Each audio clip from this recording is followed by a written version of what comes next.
Surely this £150 Chinese-made Homage watch of the legendary Seiko 6105 Captain Willard cannot be any good. Your money is far better off in the Seiko SLA 033 limited edition for around £3,700 more, or even a Seiko Turtle SRP 77 for around double, right? Well, this watch proves it isn't quite that simple. Let's dive in and find out why.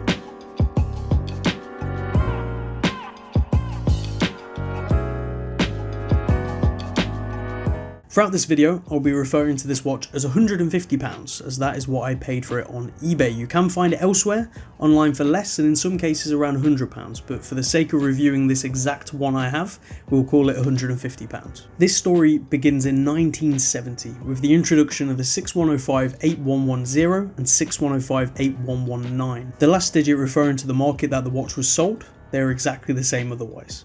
This was Seiko's third generation diver updating on the also famous 6217, more commonly known as the 62 Mas. The watch featured the now famous case design that we commonly refer to as a turtle due to the case shape, cushioning design with an unusual crown guard protecting the screw down crown at 4 o'clock. The 6105 was no slouch. It easily compared build quality wise to the divers of the time from the Swiss brands and boasted 150 meters of water resistance.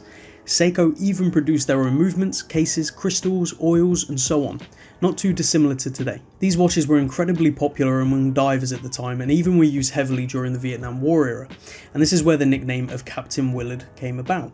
The release of the 1979 movie Apocalypse Now, where Martin Sheen's character Captain Willard famously wore a 6105. The original 6105 featured a 44mm stainless steel case. Sounds large, but due to the shape of the case it wears incredibly well with only a 47mm lug-to-lug length. It also featured 19mm lugs and commonly was worn on a rubber tropic strap.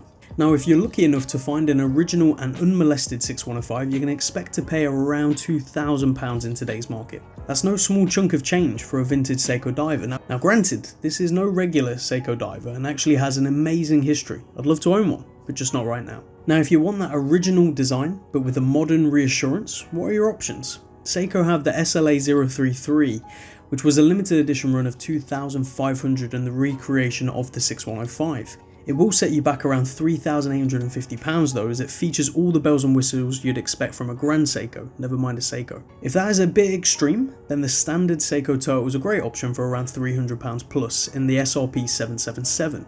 But it isn't quite the same design, and it's actually a reproduction of the later 6309 series. So then you turn to Homages. There are a few brands that provide such a watch, but today it's the STEELDIVE we'll be looking at. So who are STEELDIVE? I'd never heard of them before this watch. I knew they came out of China, but beyond that, I had no idea. And the truth is, I still have no idea. I cannot find much out there on them, but I believe they came out of the same factory as San Martin and other Chinese Homage brands. I guess that would make sense, and it quite possibly means a lot of these watches are the same, just with different names.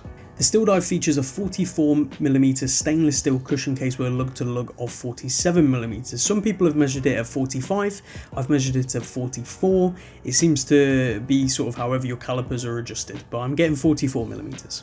This makes it the same as the original and only has a 13.5mm thickness, making it wear relatively low to the wrist considering the case size.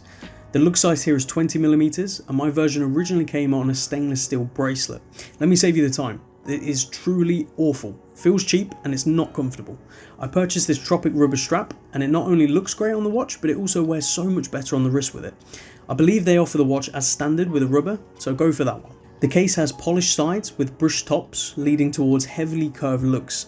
The finish is very well done and on par with current Seiko models like the SKX and the Turtle. At 4 o'clock you have the unmistakable crown guards of the 6105 leading to a signed screw down crown. The logo is an angry ninja, scuba doob with diving. The crown screws down nicely and securely with a great thread, even better than on my Turtle.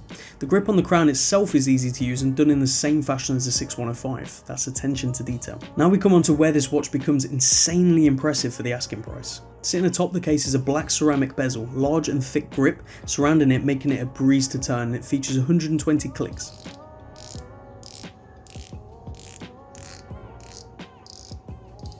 Distinct clicks with no backplay. The bezel is full of BGW9 lume and that is blue in colour. Fitted into the bezel is a flat sapphire crystal. Already we're onto specs that modders of Seiko aim to achieve themselves, costing a fair chunk more than the original cost of the Seiko itself. Now onto the black dial, we have large C3 luminous indices that glow green, so we have two colours of lume on this watch.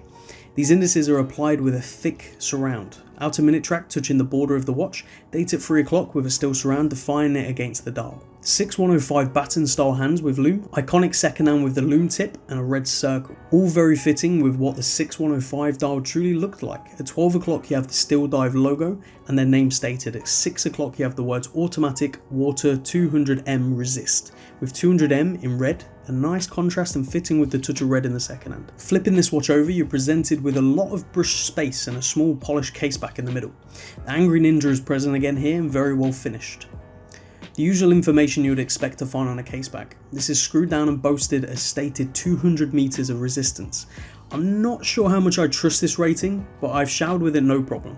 Maybe get it pressure tested before you take it any further. Inside this watch we have the automatic Seiko NH35, which is essentially an unbranded version of the NH36, which you will find across Seiko's own lineup.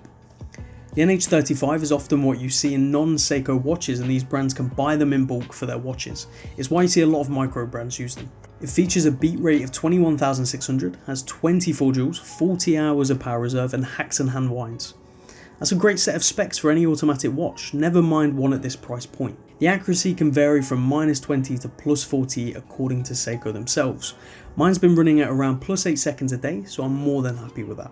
So that is all well and good and looking great on a spec sheet, but what is the watch actually like?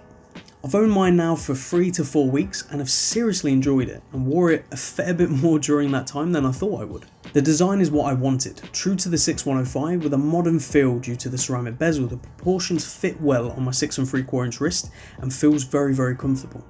The movement is reliable, tried and tested, absolutely no complaints there. So, it's perfect then? Well, not quite. I'm not a fan of their logo. I joke to say it looks like an Angry Ninja, but my point is it isn't very clear what it is and it just looks a bit odd to me. I wish the crystal was a bit more domed like the original. I would have personally actually been okay sacrificing the sapphire for this feature. If you've seen the original in person, you'll know exactly what I mean about the dome and how much depth it adds to the dial and just how impressive it looks. And the lume. I wish they'd just gone with the same colour. I'm not a big fan of this two lume sort of contrast. And also the lume on the dial and hands is actually very yellow in its neutral colour. I don't know why that is, but it's not as white as I would have liked it. But beyond those complaints, this watch truly has blown my mind. £150 and this is what I got? When I saw this watch for sale and read the specs, I believe something must have been wrong. Either it's not actually ceramic, or maybe it's not really sapphire, or maybe it's a seagull movement inside, or the build quality was just terrible. I was wrong. Very wrong. This watch is very well built and those specs are true. I really believe this is the Seiko 6105 homage that Seiko should have made. If Seiko had made this watch exactly the same and slapped Seiko on the dial, I suspect they could have asked £500 to £600 and people would have flocked to buy it, myself included. This really is a missed opportunity for Seiko, but thankfully STEELDIVE dove in and took it for his collectors. So the STEELDIVE gets a big tick from me. I'd highly recommend one if you're the market for this style. Let me know in the comments if you have one and what your experience has been. Thank you very much for watching, and if you'd like to see a comparison between this and the standard turtle, do let me know. I'll see you all in the next one.